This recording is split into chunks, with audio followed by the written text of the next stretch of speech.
பக்தின்னு சொல்கிறோம் இல்லையா, அது வந்து 3 வகைப்படும் அப்படிங்கிறார் ஒரு பெரியவர். அது என்ன 3 வகைன்னா, தெய்வ பக்தி, அடியார்கள் பக்தி, குரு பக்தி. அடியார் பக்தியை விட, தெய்வ பக்தியை விட குரு பக்தி தான் ரொம்பவும் சிறந்ததுங்கிறார் அவர். தெய்வத்துக்கிட்ட செஞ்ச பாவம் குருநாதர்கிட்ட தீர்ந்துருமா, குருநாதர்கிட்ட செஞ்ச பாவம் தெய்வத்துக்கிட்ட போனாலும் தீராதான். இப்படி பெரியவங்கள்லாம் சொல்லி வச்சுருக்கிறாங்க. ஒரு காடு, அங்கே அயோத தௌமியர் அப்படின்னு ஒரு தபோதனர். அவர் பல மாணவர்களை ஒன்றா சேர்த்து ஒரு குருகுலம் நடத்திக்கிட்டு இருக்கிறார். பல தரப்பட்டவங்க, பல திறப்பட்டவங்க மாணவர்கள் அதில் சேர்ந்து படிச்சுக்கிட்டு இருக்கிறாங்க. பாஞ்சால ராஜகுமாரன் ஒருத்தனும் அந்த குருகுலத்தில் சேர்ந்து படிச்சுக்கிட்டு இருக்கிறான். அவன் பேர் ஆருணி. பெரிய இடத்து புள்ள, இருந்தாலும் படுப்பில் ரொம்ப கெட்டிக்காரனாக இருந்தான். அவன் தான் அங்கே முதல் மாணவன். ஒரு நாள் குருநாதர் அந்த அரசகுமாரனை கூப்பிட்டார். நம்ம குருகுலத்துக்கு சொந்தமான வயலில் தண்ணீர் பெருகி வெள்ளம் வந்து பயிரை வந்து அழிக்குதான், அதனால் நீ போய் மடையை அடைச்சிட்டு வந்துரு அப்படின்னார். அந்த அரசகுமாரன் உடனே புறப்பட்டான். குருநாதர் சொல்லிட்டார்ல, உடனே புறப்பட்டான். நான் பெரிய இடத்து பிள்ளையாச்சே, ராஜகுமாரனாச்சே, ரொம்ப செல்வாக்கூட வளர்ந்தவனாச்சே, நான் போய் வயலில் இறங்கி வேலை செய்கிறதா அப்படின்னுலாம் அவன் நினைக்கல. குருநாதர் கட்டளையை நிறைவேற்ற வேண்டியது நம்ம கடமை அப்படின்னு நினச்சான். உடனே ஒரு மண்வெட்டியை தூக்கி தோளில் வச்சுக்கிட்டு புறப்பட்டு போயிட்டான். வயலுக்கு போனான். பார்த்தான், தண்ணி கரையை உடச்சிக்கிட்டு வயலுக்குள்ளே ஏகமாக பாஞ்சிக்கிட்டு இருக்குது. இவன் மண்வெட்டியால் களிமண்ணை புல்லோடு சேர்த்து புல் பற்ற மாதிரி வெட்டி வெட்டி போட்டான். இருந்தாலும் மடையை அடைக்க முடியல. தண்ணி அதை மீறி வந்துக்கிட்டே இருக்குது. தண்ணி வந்து வேகமாக வயலுக்குள்ளே போய்கிட்டே இருக்குது. போடுற பத்தையெல்லாம் கரைஞ்சி கரைஞ்சி போயிட்டுருக்கு. இருந்தாலும் இவன் தன்னுடைய முயற்சியை கைவிடலை. வெட்டி வெட்டி போட்டுக்கிட்டே இருக்கிறான். காலையில் அங்கே போனவன் சாயந்தரம் வரைக்கும் இப்படி செஞ்சுக்கிட்டு இருக்கிறான். உடம்பும் மனசும் ரொம்பவும் சோர்ந்து போச்சு. இருந்தாலும் குருநாதர் இட்ட கட்டளையை நிறைவேற்றாமல் இருக்கிறோமேங்கிற ஒரு குறை அவனுக்கு இருக்குது. குரு கட்டளையை நிறைவேற்றாத நான் வந்து இன்னமும் இருக்கணுமா அப்படின்னு யோசனை பண்ண ஆரம்பிச்சிட்டான். என்ன செய்யலாம்னு பார்த்தான். நம்ம குருநாதர் இட்ட பணிக்காக இந்த உடம்பையே தியாகம் பண்ணலாம் அப்படின்னு முடிவு பண்ணான். தண்ணி பாயுதில் அதுக்கு குறுக்க விழுந்து அப்படியே மடையை அடைச்சிக்கிட்டு அப்படியே படுத்துட்டான். இது மற்றவங்களுக்கு தெரியாது. அன்னைக்கு ராத்திரி ஒரு விளக்கு முன்னாடி உட்காந்து குருநாதர் பிள்ளைங்களுக்கு பாடம் சொல்லி கொடுத்துக்கிட்டு இருக்கிறார். வரிசையில் இருக்கக்கூடிய ராஜகுமாரனை காணலை. நம்ம ஆருணி எங்கே போனா அப்படின்னு சொல்லி மற்ற மாணவர்களை விசாரித்தார். இப்போ அவங்க சொன்னாங்க, சுவாமி, அவன் காலையில் வயலுக்கு வந்து மடையை அடைக்கிறதுக்காக போனான், நீங்கள் தான் போக சொன்னீங்க, இன்னும் திரும்பி வரல அப்படின்னு அவர் பையன். குருநாதர் உடனே ஒரு தீவெட்டி எடுத்துக்கிட்டு மாணவர்களை அழைச்சிக்கிட்டு வயலுக்கு போனார். அங்கே போய் பார்த்தா ஆளை காணும். ஆருணி ஆருணின்னு சொல்லி சத்தம் போட்டு கூப்பிட்டு பார்க்குறார். நான் இங்கே இருக்கேன் குருநாதா அப்படின்னு காலுக்கு அடியிலேருந்து ஒரு சத்தம் வருது. குனிஞ்சு பார்த்தா அவன் மடையில் படுத்துருக்கிறான். என்னப்பா இதுன்னார். காலையிலேருந்து இந்த மடையை அடைச்சி பார்த்தேன் சுவாமி, முடியல, அதனால் இப்படி குறுக்க படுத்துட்டேன். என்னை தாண்டறதுக்கு பயந்து போய் தண்ணியே தேங்கி நின்றுட்டுது அப்படின்னா. அவனுடைய குரு பக்தியையும் அவனை தாண்டறதுக்கு அஞ்சு நிற்கிற தண்ணி தேக்கத்தையும் பார்த்துட்டு எல்லாரும் ரொம்ப ஆச்சரியப்பட்டு போயிட்டாங்களாம். ஆருணி எழுந்திரிச்சு வா அப்படின்னு கூப்பிட்டாரான் குருநாதர். அவன் தண்ணீரை பொழந்துக்கிட்டு எழுந்திரிச்சு வந்தானான். அதனால் அவனுக்கு வந்து உத்தாலகன் அப்படின்னு ஒரு பேர். உத்தாலகன்னா தண்ணீரை பிளந்தவன் அர்த்தம். அந்த உத்தாலகன் மாதிரி இந்த காலத்து மாணவர்களுக்கும் குரு பக்தி வேணும் அப்படின்னு சொன்னோம் ஒரு பள்ளிக்கூடத்தில். உடனே நிறைய மாணவர்கள் எழுந்திரிச்சு நின்னாங்க. சார், நீங்கள் எங்களை வந்து இன்னமும் சரியாக புரிஞ்சுக்கலன்னு நினைக்கிறோம். அன்னைக்காவது ஒருத்தன் அப்படி இருந்தான், இன்றைக்கி ஏகப்பட்ட உத்தாலகர்கள் இருக்கிறோம். எங்கள் வாத்தியார் கட்டளை இட்டால் இப்போவே அது மாதிரி வயலுக்கு போய் மடையில் குறுக்கப்படுத்துக்கிறதுக்கு இந்த வகுப்பில் உள்ள அத்தனை பேரும் தயாராக இருக்கிறோம் அப்படின்னாங்க. அப்படியா அப்படின்னு சொல்லி கேட்டோம் ரொம்ப சந்தோஷமாக. ஒருத்தன் ரொம்ப அடக்கமாக எழுந்திரிச்சான். அப்புறம் சொன்னான், ஆமாம் சார், வகுப்பில் வந்து இவர் நடத்துகிற பாடத்தை கேட்டுக்கிட்டு இருக்கிறத விட பேசாமல் போய் மடையில் படுத்துடுறது ஒன்றும் கஷ்டமான காரியமாக இருக்காது, அதனால தான் எல்லோரும் அங்கே போகிறேன்னு சொல்கிறோம் அப்படிங்கிறான். ஒரு ஊரில் ஒரு ராஜா இருந்தார். அந்த ராஜாவுக்கு ஒரு மந்திரி. ராஜா ரொம்ப நியாயமானவர், நேர்மையானவர், கண்டிப்பானவர். தப்பு செய்கிறது யாராக இருந்தாலும் தண்டனை கொடுப்பார். வேண்டியவங்களுக்கு ஒரு நியாயம், வேண்டாதவங்களுக்கு ஒரு நியாயங்கிறதெல்லாம் அவர்கிட்ட கிடையாது. ஒரு சமயம் அரசவையில் அந்த அமைச்சரே வந்து விதிமுறைகளுக்கு புறம்பாக ஏதோ நடந்துக்கிட்டு இருக்கார். மன்னருக்கு கோபம் வந்துட்டுது. உடனே அந்த அமைச்சரை கிட்டத்தில் கூப்பிட்டு அவர் கன்னத்தில் ஓங்கி ஒரு அறை கொடுத்துட்டாராம். உடனே அந்த அமைச்சர் என்ன பண்ணார் தெரியுமா? நேராக போனார். அங்கே நின்றுக்கிட்டு இருந்த இன்னொருத்தர் கன்னத்தில் ஓங்கி அரைஞ்சார். அறை வாங்கினவர் திகைச்சு போயிட்டார். இவர் ஏன் நம்மளை வந்து அரைகிறார் அப்படின்னு யோசனை பண்ணார். மன்னரும் திகைச்சு போயிட்டார். நாம் இவர் அரைஞ்சா அதுக்காக இவர் போய் இன்னொருத்தர் அரையணுமா அப்படின்னு யோசனை பண்ணார். இவருக்கு என்ன பைத்தியமானு கூட நினைக்க ஆரம்பிச்சிட்டார். ஆனால் என்ன ஆச்சுன்னா, அப்புறம் அமைச்சர் அவர் கவனிச்சிக்கிட்டு இருந்தாரா, அவர் இன்னொருத்தர் அரைஞ்சார் இல்லையா, அந்த அறை வாங்கின ஆசாமியை பார்த்து கத்திக்கிட்டு இருந்தார். யார்? அமைச்சர். ஏன்பா என்கிட்ட அறையை வாங்கிக்கிட்டு இப்படி விவரம் இல்லாமல் நின்றுக்கிட்டு இருக்கிறிய, நான் உனக்கு கொடுத்ததை நீ வேறு யாருக்கிட்டையாவது கொடுத்துரு அப்படின்னார். உடனே அந்த ஆள் பார்த்தான். தனக்கு அடுத்தபடியாக நின்றுக்கிட்டு இருந்தவனை ஓங்கி ஒரு அறை அரைஞ்சான். அவன் கன்னத்தை தடவிட்டே யோசனை பண்ணான். இது ஏதோ புரிஞ்சுக்கிட்ட மாதிரி அடுத்தாப்பில் நின்றுக்கிட்டு இருந்தவனை அரைஞ்சான். இப்படி இந்த அறை வந்து மாறி மாறி போய்கிட்டே இருக்குது. ஊர் பூரா பிரயாணம் பண்ண ஆரம்பிச்சுட்டுது. அன்னைக்கு ராத்திரி அந்த ராஜா படுக்கிறதுக்காக போனார். அந்த நேரம் பார்த்து அவர் கன்னத்தில் பலார்னு ஒரு அறை விழுந்தது. நம்மளே அரையிறது யார் அப்படின்னு அதிர்ச்சியோட மன்னர் திரும்பி பார்க்குறாரு. அரைஞ்சது அவரோட மனைவி. என்னாச்சு உனக்குன்னு கத்துனார் ராஜா. உங்களுக்கு தெரியாதா, ஊர் பூரா ஒருத்தர் மாற்றி ஒருத்தர் மூலமாக இந்த அறை வந்து பிரயாணம் பண்ணிட்டு வருது அப்படின்னாங்க அந்த அம்மா. அப்படின்னா ஆரம்பித்த இடத்துக்கே வந்துட்டுதா அப்படின்னாராம் மன்னர். என்ன சொல்கிறீங்கன்னு கேட்டிருக்காங்க. இவர் விவரத்தை சொன்னாராம். அப்படின்னா நீங்கள் ஆரம்பித்து வச்ச இந்த விளையாட்டை நான் முடிச்சு வச்சுட்டேன் அப்படின்னாங்களாம் அந்த அம்மா. மறுநாள் காலை மறுபடியும் அரசவை கூடிச்சு அந்த அமைச்சர் மன்னரை பார்த்து கேட்டார். என்ன மகாராஜா, என்கிட்ட கொடுத்ததை திருப்பி வாங்கிட்டீங்களா அப்படின்னாராம். இப்படி நடக்கும்னு நான் எதிர்பார்க்கவே இல்லைன்னார் மன்னர். ஆனால் நான் எதிர்பார்த்தேன். அது எங்கே போயிட போகுது, ஊர் பூரா சுற்றி கடைசியில் உங்ககிட்ட தான் வந்து சேரும் அப்படிங்கிறது எனக்கு தெரியும் அப்படின்னார் அமைச்சர். இந்த கதை வந்து வேடிக்கையாக இருந்தால் கூட இதில் உள்ள கருத்து முக்கியமானது. இந்த உலகத்தில் பல கருத்துக்கள் இப்படி தான் மாறி மாறி சுற்றி வந்துக்கிட்டே இருக்குது. நம்மளும் ஒருத்தன் தன்னுடைய நண்பன் ஒருத்தனை கடத்தெருவில் பார்த்தான். உடனே ஓடி போய் பலார்னு ஒரு அறை கொடுத்தானான். அவன் கன்னத்தை தடவிட்டு ஏன்டா என்ன அரைஞ்சேன்னு கேட்டிருக்கான். நீ ஏன்டா என்னை முட்டாள்னு என் மனைவிட்ட போய் சொன்னேன் அப்படின்ட்டுருக்கான் அவன். உன்னை ஒரு முட்டாள்னு சொன்னதுக்காகவா நீ என்ன அரைஞ்ச அப்படின்னு கேட்டிருக்கான் இவன். டேய், நான் அதுக்காக அறையலப்பா, அது ஒரு பெரிய ரகசியம். நான் முட்டாளுங்கிறது அந்த ரகசியத்தை நீ வந்து ஏன் எங்கள் வீட்டில் போய் சொன்னேன், அதுக்காக தான் அரைஞ்சேன் அப்படின்னு நானும் அவன். துருக்மேனியாவில் அஷ்காபாத் அப்படின்னு ஒரு நகரத்தில் ஒரு புவியியல் விஞ்ஞானி இருந்தார். அவர் ஒரு நாய்க்குட்டி வளர்த்தார். ஒரு நாள் முன்னிரவு நேரம் ஒரு மேஜைக்கு முன்னாடி உட்காந்து அந்த விஞ்ஞானி ஏதோ கணக்கு போட்டுக்கிட்டு இருக்கிறார். அவருக்கு ஒரு சின்ன பெண் குழந்தை, அது தொட்டிலில் தூங்கிட்டு இருக்குது. அந்த நாய்க்குட்டியும் ஒரு மூலையில் படுத்து அது பாட்டுக்கு தூங்கிட்டு இருந்தது. ஒரே அமைதி. அந்த நேரத்தில் திடீர்னு அந்த நாய்க்குட்டி துள்ளி எழுந்திரிச்சிது. நேராக குழந்தைகிட்ட ஓடிச்சு. அந்த குழந்தைய அது போட்டிருந்த ட்ரெஸ்ஸோடு சேர்த்து கவ்வி தூக்குச்சு. தூக்கிக்கிட்டு வாசல் பக்கம் ஓடிச்சு.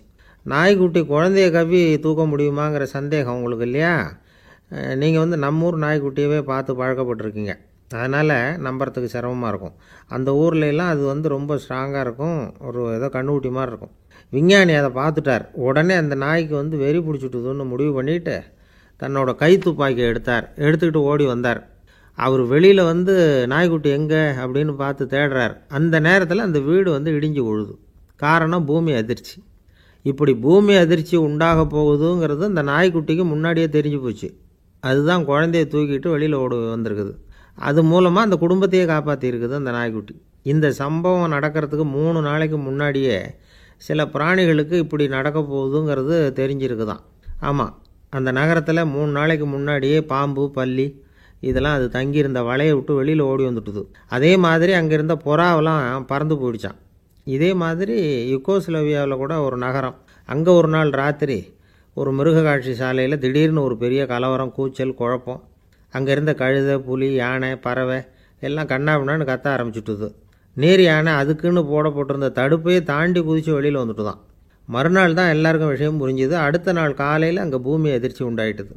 இப்போ பாருங்கள், அதாவது மனுஷனை போய் தீர்க்கதரிசி அது இதுன்னு சொல்லிகிட்டு இருக்கிறோம். இவனை விட அது பரவாயில்லைன்னு தோணுது.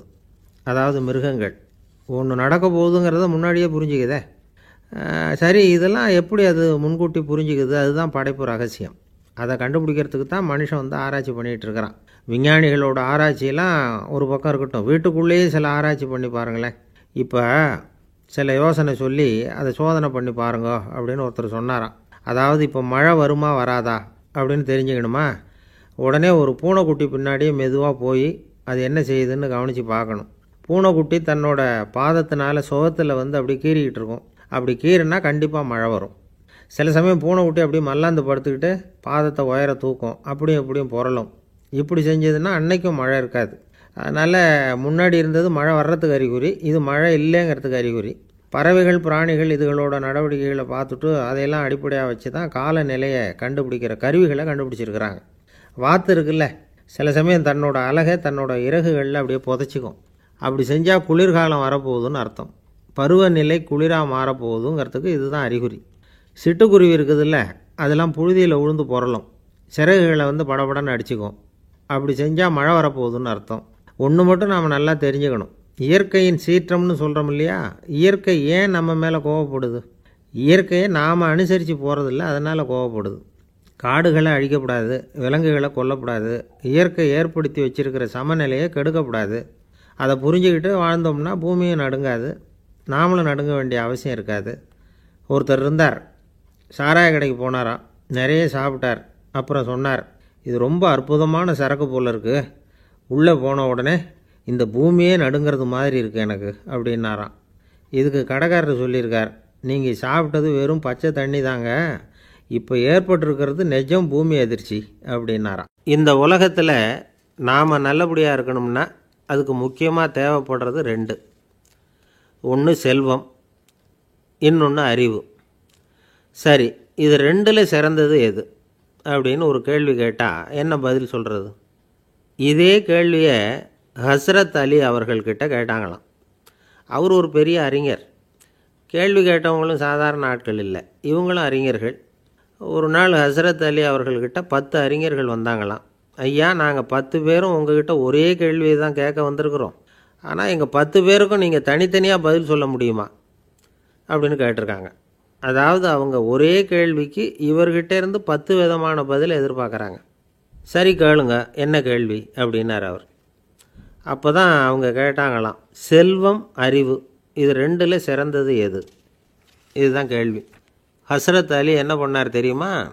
அவங்கள ஒவ்வொருத்தராக கூப்பிட்டார், ஒவ்வொரு விதமான பதிலை சொல்லி அனுப்புனார். முதல்ல ஒருத்தரை கூப்பிட்டார், சொன்னார், அறிவுங்கிறது தீர்க்கதரிசிகள், ஞானிகள், மகான்கள் இவங்களோட பரம்பரை சொத்து. ஆனால் செல்வங்கிறது கொடுங்கோலரின் ஆயுதம், அதனால் அறிவு தான் சிறந்தது அப்படின்னார்.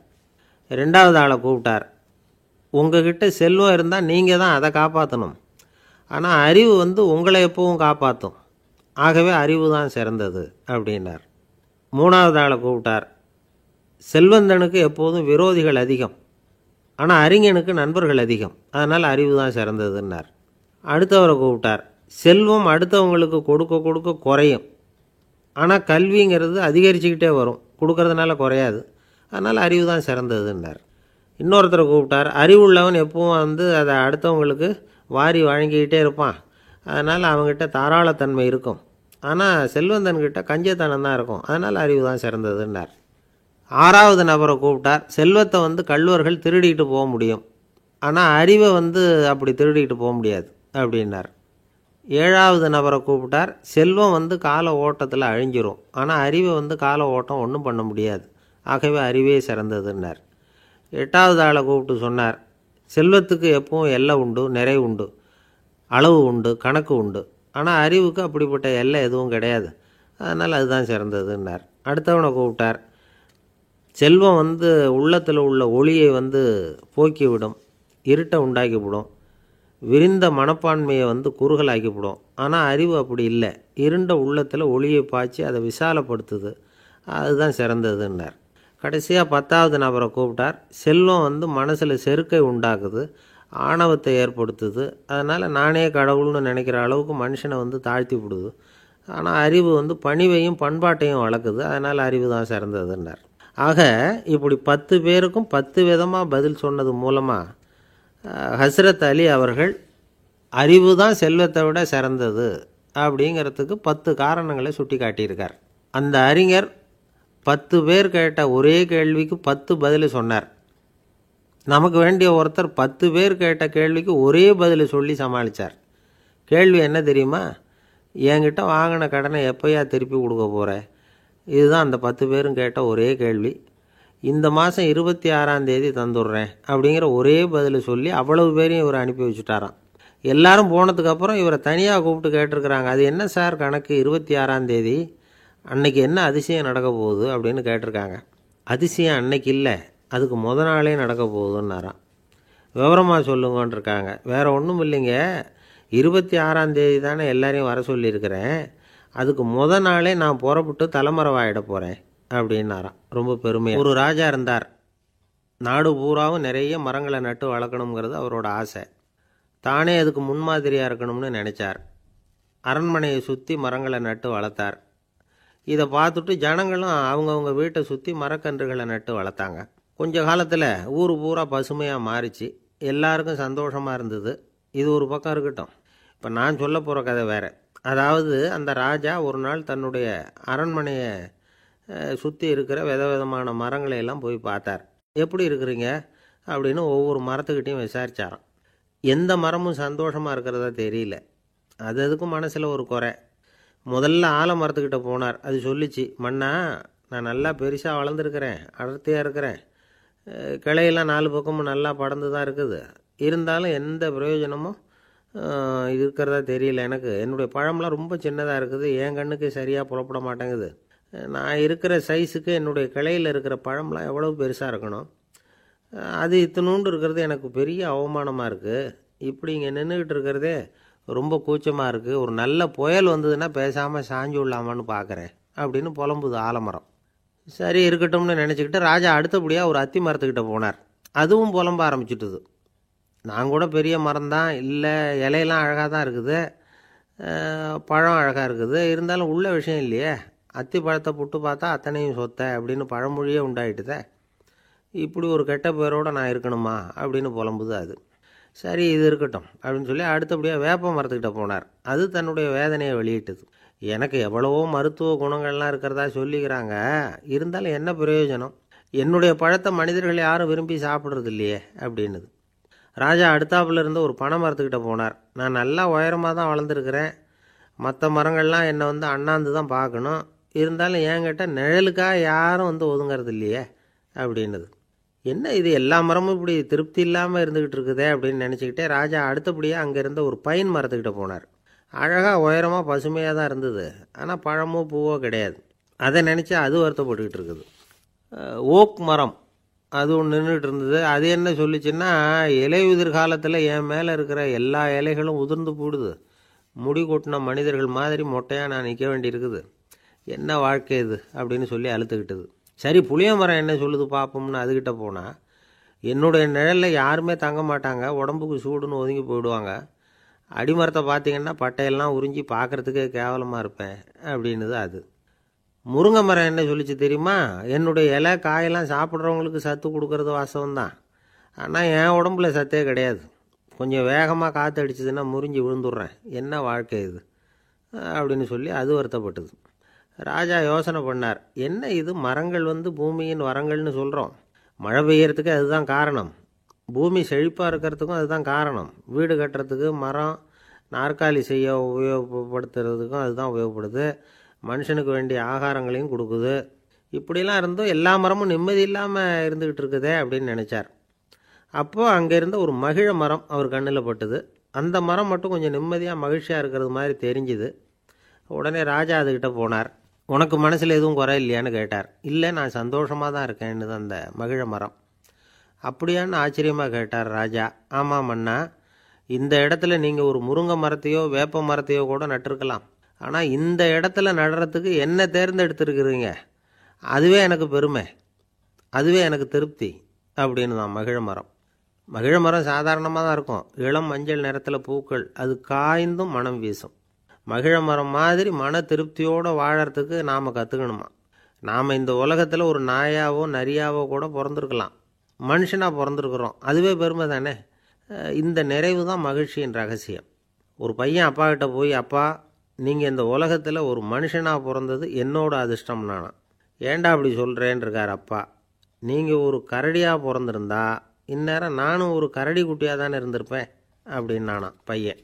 ஒரு ஊரில் ஒரு ராஜா இருந்தார். அவர் ஒரு பூனை வளர்த்தார்.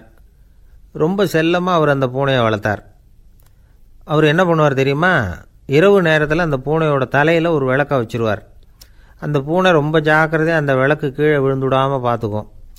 தலையை ஆட்டாமல் ரொம்ப நிதானமாக ராஜா பின்னாடி நடந்து போய்கிட்டே இருக்கும். அந்த விளக்கு வெளிச்சத்தில் எல்லா வேலைகளையும் செஞ்சுருவார். கையில் ஒரு விளக்கை தனியாக எடுத்துகிட்டு போக வேண்டிய அவசியமே இல்லை. விளக்கை தூக்கிட்டு போகிற வேலையை அந்த பூனை பார்த்துக்கும். அதனால் ராஜாவுக்கு அந்த பூனை மேலே ரொம்ப பிரியம். மந்திரிகளையெல்லாம் கூப்பிட்டு அவங்கக்கிட்ட சொல்லுவார், பார்த்தீங்களா இந்த பூனை எவ்வளவு விசுவாசமாக நடக்குது, என் பேரில் எவ்வளவு மரியாதை பார்த்தீங்களா அதுக்கு அப்படிம்பார். இதை கேட்டுவிட்டு அங்கேருந்து அமைச்சர்களில் ஒருத்தர் சொன்னார், மன்னா நீங்கள் சொல்கிறது சரிதான், இருந்தாலும் இந்த பூனையோட விசுவாசத்தை நாம் கொஞ்சம் சோதித்து பார்க்க வேண்டியிருக்கு அப்படின்னாராம். சரி, உங்கள் ஆசையை ஏன் கெடுக்கணும், நல்லா சோதித்து பாருங்கள் அப்படின்னு சொல்லிவிட்டார் ராஜா. உடனே அந்த அமைச்சர் என்ன பண்ணார் தெரியுமா? எங்கேயோ புறப்பட்டு போனார். ஒரு 5-6 எலிகளை பிடிச்சிக்கிட்டு வந்தார். அரண்மனையில் ராஜா ஏதோ வேலை பார்த்துக்கிட்டு இருக்கிறாரு. பக்கத்தில் அந்த பூனை ரொம்ப பணிவாக நின்றுக்கிட்டு இருக்குது. அது தலையில் விளக்கு எரிஞ்சிக்கிட்டு இருக்கு. அமைச்சர் தான் பிடிச்சிக்கிட்டு வந்த எலிகளை அந்த பூனை பார்வையில் படுறது மாதிரி எதிரில் விட்டார். அந்த எலிகள்லாம் அங்கேயும் இங்கேயும் ஓட ஆரம்பிச்சிது. அதை பார்த்தது பூனை, அவ்வளவுதான். தலையில் இருக்கிற விளக்கை பற்றியும் கவலைப்படலை, ராஜாவை பற்றியும் கவலைப்படல. ஒரே பாய்ச்சலாக பாஞ்சு எலிகளை துரத்த ஆரம்பிச்சுட்டுது. தலையில் இருந்த விளக்கு எங்கேயோ போய் விழுந்தது, அணைஞ்சு போச்சு. இருட்டில் ராஜா தடுமாற ஆரம்பிச்சுட்டார். இந்த சமயத்தில் அந்த அமைச்சர் மறுபடியும் விளக்கை ஏற்றினார். வெளிச்சம் வந்தது. அதுக்கப்புறம் அந்த அமைச்சர் பேசினார், அரசே, பூனையோட விசுவாசத்தை பார்த்தீங்களா? எலி அது கண்ணில் படுற வரைக்கும் தான் விசுவாசமாக இருந்தது. அது மாதிரி எலியை பார்த்ததும் எல்லாத்தையும் விட்டுட்டு அதை துரத்த ஆரம்பிச்சுட்டு பார்த்தீங்களா? தான் அந்த பூனையை பற்றி நினச்சது தப்புங்கிறது அதுக்கப்புறம் தான் அந்த ராஜாவுக்கு புரிஞ்சுதான். சரி, இப்போ எதுக்கு இந்த கதையெல்லாம் அப்படிங்கிறீங்களா? இந்த பூனை மாதிரி தான் நம்ம மனசும். மனசை எவ்வளவு தான் பயிற்சி கொடுத்து பக்குவமாக வச்சுருந்தாலும் பார்க்குறதுக்கு பரமசாது மாதிரி தான் இருக்கும். பார்க்க வேண்டியதை பார்த்துட்டுதுன்னா பாஞ்சிரும். இந்த பூனை மாதிரி புலன் இன்ப பொருள்கள் கிட்டாத வரைக்கும் மனம் அடங்கி இருக்கிறது மாதிரி தான் தெரியும். கொஞ்சம் வாய்ப்பு கிடைச்சாலும் அது குதிக்க ஆரம்பிச்சிடும், தப்பு பண்ண ஆரம்பிச்சிடும். பெரிய பெரிய முனிவர்கள் வாழ்க்கையில் நடந்த வீழ்ச்சி இதை தான் நிரூபிக்குது. புலன்களின் ஆற்றல் அதிகம். அதனால் மனக்கட்டுப்பாடு பயிற்சிகளில் ரொம்ப எச்சரிக்கையாக இருக்கணுங்கிறார் சுவாமி சிவானந்தர். மது பழக்கத்தையே விட்டுவிட்டேன்னு உறுதியாக இருப்பான். கடை கண்ணில் பட்டுவிட்டதுன்னா கால் அவனை கேட்காமலே இழுத்துக்கிட்டு உள்ளே போயிடும். இதுதான் மனசுங்கிறது. அதுதான் அந்த ராஜா வளர்த்த பூனை. நம்மால் ஒருத்தன் அந்த ராஜா பூனை தலையில் விளக்க வச்சது மாதிரி இவன் தன்னுடைய தலையிலேயே ஒரு விளக்கை ஏற்றி வச்சுக்கிட்டு என்னத்தையோ தேட ஆரம்பித்தான். தேடிக்கிட்டு இருக்கிறான். தலையை ஆட்டாமல் நிதானமாக நடந்து ரொம்ப நேரமாக தேடிகிட்டு இருக்கிறான். அந்த சமயம் அங்கே வந்த ஒருத்தர், என்னத்தை தேடுறீங்கன்னு கேட்டார். அதுதான் மறந்து போச்சு அப்படின்னு இழுத்தான்.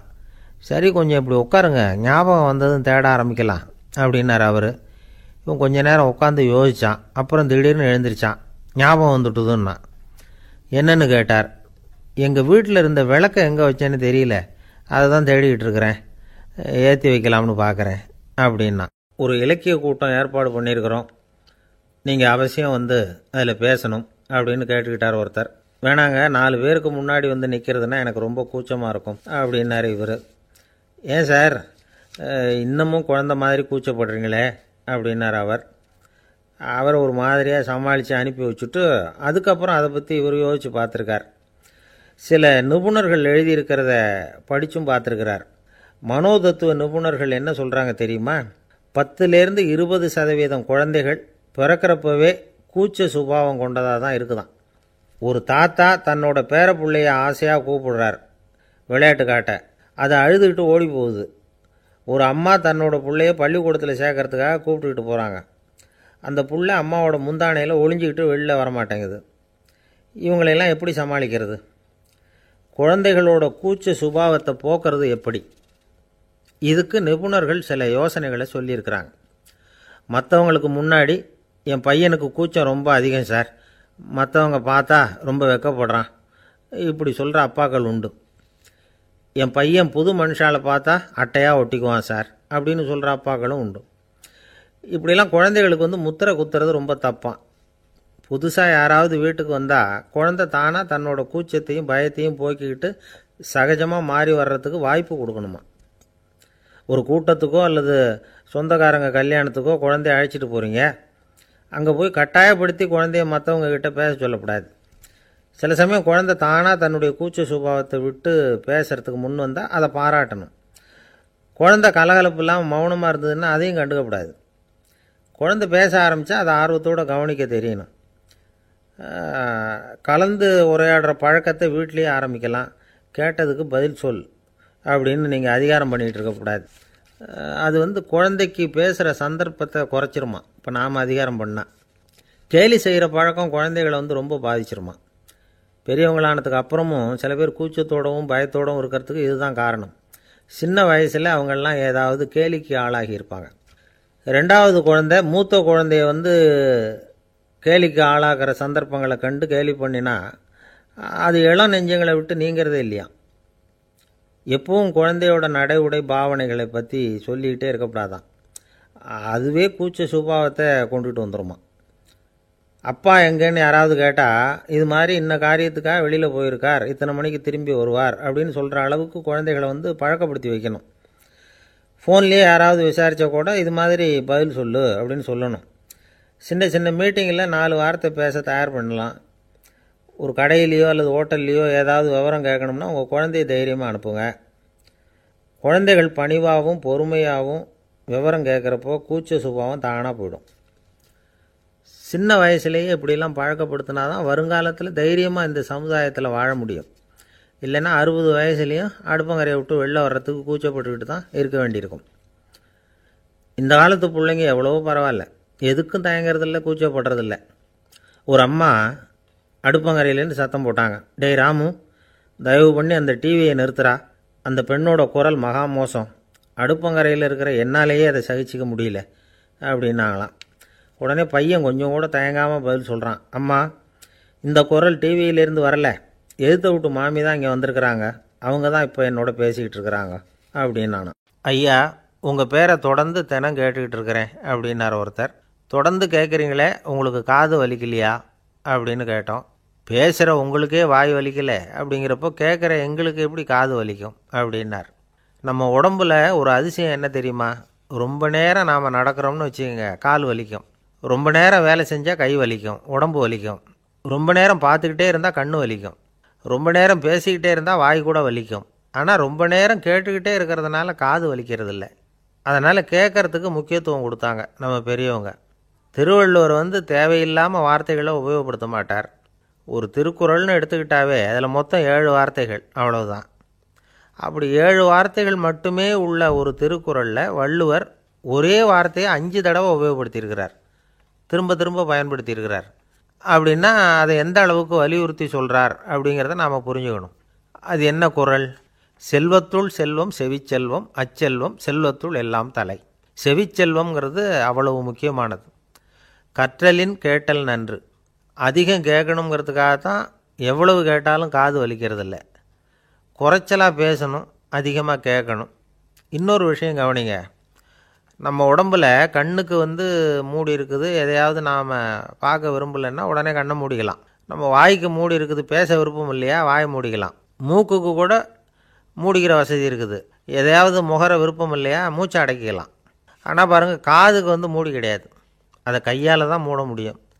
யார் என்ன சொன்னாலும் அது நல்லதோ கெட்டதோ காதில் விழுந்துக்கிட்டு தான் இருக்கும். அறிவு தான் நல்ல விஷயங்களை எடுத்துக்கிட்டு கெட்ட விஷயங்களை விட்டுடணும். நல்ல கருத்துக்கள் நம்ம காதில் நிறைய விழுந்துக்கிட்டே இருக்கணும். அதை கேட்டு நாம் நல்லபடியாக வாழணுங்கிறது தான் படைப்பின் விருப்பம். ஆன்மீகவாதிகள் கூட ஒன்று சொல்லுவாங்க, அதாவது ஆன்மீக பாதையில் நீங்கள் முன்னேறணும்னா முதல்ல சிரவணம் செய்யணும்பாங்க. அதாவது பெரியவங்க சொல்கிற நல்ல கருத்துக்களை கேட்கணும் அப்படின்னு அதுக்கு அர்த்தம். அதனால் யார் நல்ல கருத்துக்களை சொன்னாலும் அதை காது கொடுத்து கேளுங்க. இவ்வளவு கருத்துக்களையும் நம்ம நேயர் ஒருத்தர்கிட்ட சொல்லிகிட்டு இருந்தோம். அவரும் சரி சரின்னு தலையாடிக்கிட்டே இருந்தார். அப்புறம் சொன்னார், நீங்கள் சொல்கிறது சரிதான் சார், காதுக்கு மூடி இல்லைங்கிறது ரொம்ப சரி, அதனால தான் உங்கள் தகவல் கூட நாங்கள் விரும்புகிறோமோ இல்லையோ தினம் காதில் விழுந்துக்கிட்டு இருக்குது அப்படின்னார். எங்களுக்கு ரொம்ப பெருமையாக இருந்தது. அப்படியா அப்படின்னோம். ஆனாலும் என்ன மாதிரி சில பேர் நீங்கள் தகவல் சொல்கிற சமயத்தில் காதில் மூடி இல்லையேன்னு சொல்லி கவலைப்படுறதில்ல சார் அப்படின்னார். ஏன்னு கேட்டோம். காதை மூடுறதுக்கு தானே வசதி இல்லை, ரேடியோவை மூடுறதுக்கு வசதி இருக்குது.